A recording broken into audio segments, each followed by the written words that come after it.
This is a WECT Cape Fear Business Break. Today we are talking about the importance of having your commercial heating and air conditioning system maintained. We have Brian from O'Brien Service Company, a locally owned and operated business since 1981, specializing in residential and commercial heating and air, plumbing, and electrical service. Thanks for being here, Brian. Thanks for having me, Megan.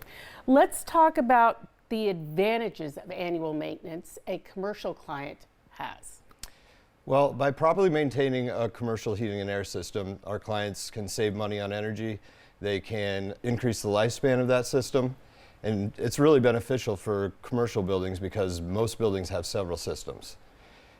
If they don't maintain the HVAC system, they can have inconvenient and costly breakdowns. They can increase their energy consumption by 20 to 40%. And that can also affect the tenants or employees that work in those buildings. Makes sense to keep that commercial HVAC system maintained. What else does O'Brien offer with their commercial maintenance program? With O'Brien Commercial Maintenance, we strive to deliver top-notch and expert service. This includes quarterly filter service. Clean air filters help reduce energy usage by up to 15%.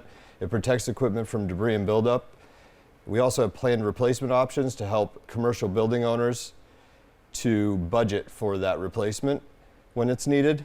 Customized maintenance for each building. Every building is unique and different, so we like to customize that. And we also have priority service, which if you need a service technician, we can come out quickly for our members. To schedule your complimentary walkthrough of your commercial HVAC system, contact O'Brien Service Company today. For more details, go to HomePros on WECT.com.